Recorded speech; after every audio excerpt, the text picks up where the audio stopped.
bloody hell, like I know you're an actor and you direct as well. You still love it? I mean, you've had a journey from, from before I was even born. No, just joking. Before I started. Easy target.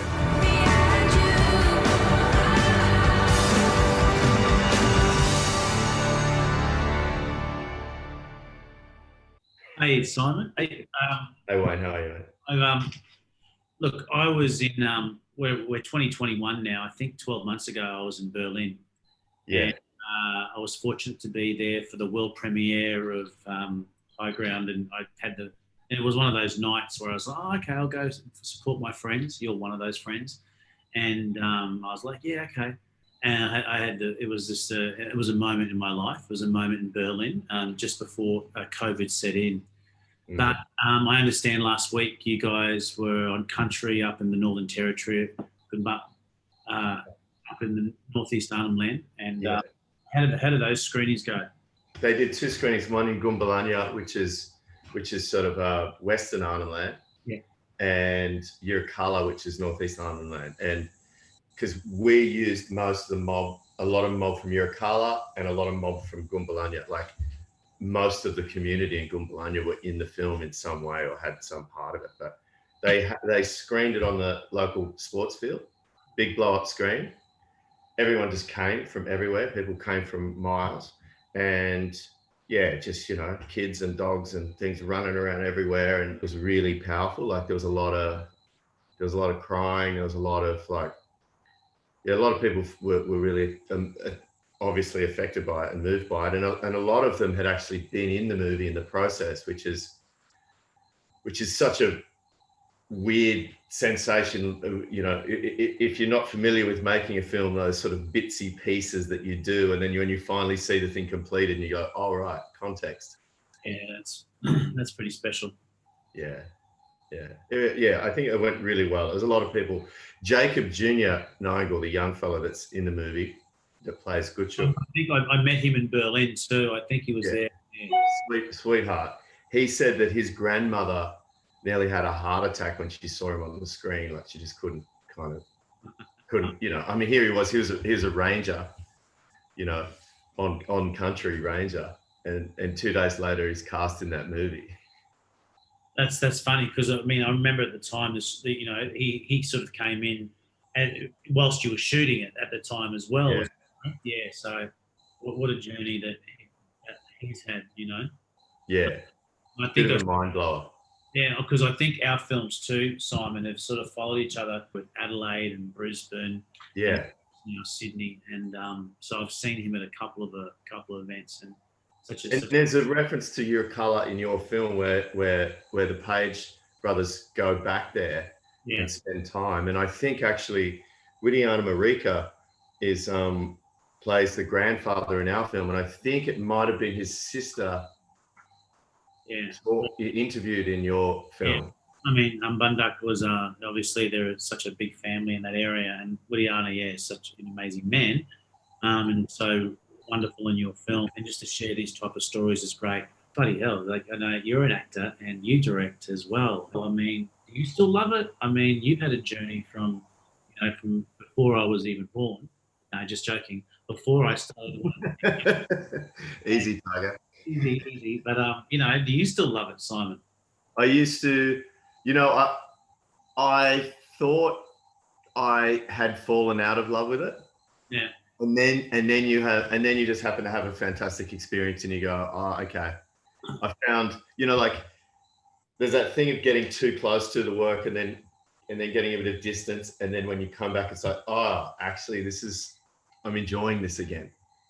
And for you, Simon, like to do a film like Breath, a Tim Winton book, and to direct and act in that, and then to do and then to do a blackfella film, like being a part of this country as well, and doing an Indigenous story from up that way. What does that mean for you, like as an artist or as an individual, as a father, There's so much work that I had done over the years that I was a jobbing actor that I had to work to provide for a family. Yeah. And, there was artistic compromises all over the place because I needed to keep, you know, the wolves from the door. Yeah. But I'm a little longer in the tooth now, and I you know, I want to live in Australia, and I want to make films that mean something. Yeah. I want to make films that can still entertain, but, you know, not unlike Firestarter or the Bangarra Dance Company. I want to make films that will open people up a bit more, either challenge them, confront them a bit, but open them up and use that you know, the skills that we have learned over the years of doing this, use that in a pretty constructive way, because, you know, I've had enormous privilege in my life. I came back from living in the States for 20 years, and I went to the Gama Festival. After I'd finished Breath, I went to the Gama Festival, right? And it was just a coincidence that I ended up there, right? A friend just said, "Oh, I'm going to go to this festival." I was like, "Oh yeah, I'm in." I just finished the movie. I was like, "Sure, I'm in." And I went up, and I was very moved by the culture, and the Uluru Statement from the Heart had just come down in May. I can't believe that you know, it was 2017. In 2017, we cannot see in this country, cannot see how important and how rich and how deep this culture is, and how fortunate we are for it to have existed here for as long. And the fact that it is still intact and it still runs through, you know, your blood, and through story, and through, you know, Mother Earth and Father Sky, and we just kind of don't really pay any attention to it. So I don't know. So this film came along. I was like, yo, of course I'm going to do that. I'm not going to not have the opportunity to do that film. So you getting involved in this, what did you have a genuine interest from the very beginning? Were you like, I've been involved. Yeah, no, sort of knew that there was a beautiful story to be told, and also I wanted to share. I just knew where the story might lie. And I'd met all the three brothers and all the family of Bangarra, you know, when I got to Sydney in 99, 2000. And was just, you know, they were at the pinnacle. As I said, they were the spear point. And, you know, it was just inspirational to look up to someone, a positive role models or a positive company, male and female, that were doing things that were just really, you know, being a part of culture and expressing their culture and being very proud of it, and being proud Black people. And growing up in Queensland, it wasn't for your own community or family. You didn't really have that. So to have, you know, people like Bangarra or Uncle Charlie Perkins or Tracy Moffat or Michael Riley, it was fantastic. And and then being involved with brothers in different ways, and a member of the Bangarra family. Also, you know, with a family comes a heartache and loss, and also sacrifice, but also those joyful celebrations. And when you have a family, there are impediments or obstacles along the way. So to sort of try to encapsulate that was sort of a thing, but I just wanted to be a part of it because I was so proud, really. The artifice or the detail of making a good film, like maybe was second or third or fourth on the list, and it sort of got me back to how I started to make film, because I was proud of the product, and I wasn't thinking about anyone else, and I wasn't thinking about me. I was just thinking about sharing a story that I thought that that made me want to get up and breathe and live. So I wanted to share that with other people too, and to share it with this country, really. And primarily, you know, if it goes overseas and all that, that's beautiful. But I think this country needs healing, and through films like High Ground and Firestarter. And you know, Simon, they're only films, but it's the beginning. Yeah, they're only films, mate, but they have the power to connect with people. People just have to go and see them. And, you know, like I said to you, I watched a link on a TV screen with a watermark across everyone's face, basically. And I was dying to see it. I'm dying to go and see it in the cinema, because what's beautiful about it and what you've done artistically in it and I'm sure it's intentional, but it feels so beautifully and subtle, is that there's a fluidity to the documentary that is reminiscent of the dancing styles that you see. So it sort of gracefully unfolds and becomes something, like a lot of the dance sequences in it, where you're seeing these sort of metamorphoses happening, the film sequences, but the story evolves like that too. It's sort of, it's beautiful. It's really, really nicely told story, and gentle. It's heartbreaking, but it's also inspiring. Like, there was a number of times that I got goosebumps where I was just like, whoa. And then also to see the footage of those three brothers and the joy together, like how fun, like obviously a lot of pain and a lot of trauma there, intergenerationally.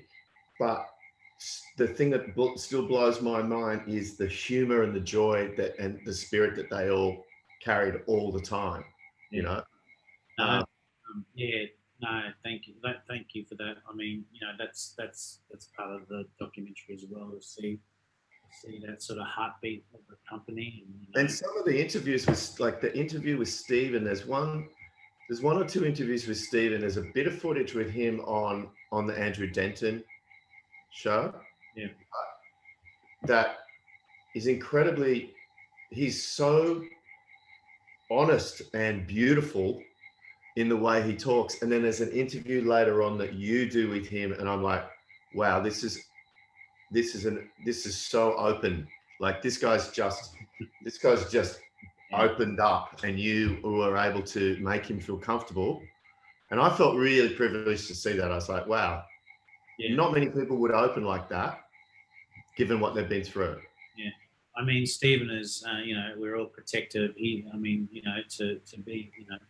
where he's come from, and, to be at the pinnacle. And sometimes it's really hard. He's, protective, but to open up like that was so beautiful and special. And, and to share it and to have his permission too, because he watched the film as well a couple of times, and we had a big old laugh when he watched it, and then we had a little bit of a cry, but he wants to share it. So that's very lovely. And, so yeah, no, Simon. Congratulations.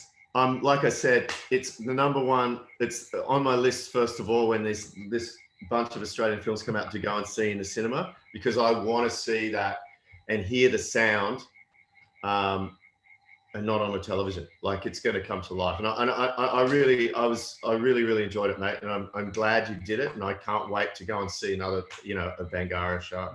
So much coming from you, Simon. And what, for me, I can't wait to show my cousins and family up from Queensland high ground. My sister's a big Australian film girl because of me now in Townsville. And she rang me up, I watched The Dry, and I said, I loved it, Eric Bana. I can't wait. I watched this, and I watched Rams, I watched Jeremy Sims, Michael Caine, and Sam Neill. I can't wait to show high ground. I just can't wait. And her and my beautiful brother-in-law, I just can't wait to share that film. Yeah. Well, cheers, mate. Great to talk to you, as always. I might see you when you're up here. I'll give you a text. Okay. Cheers, mate. Take care. So you've heard some stories about me. Tell me your secrets. You think you're gonna get the truth in a town like this? Go! Whatever made you think you could change who you are? It was time to have a black company in Australia.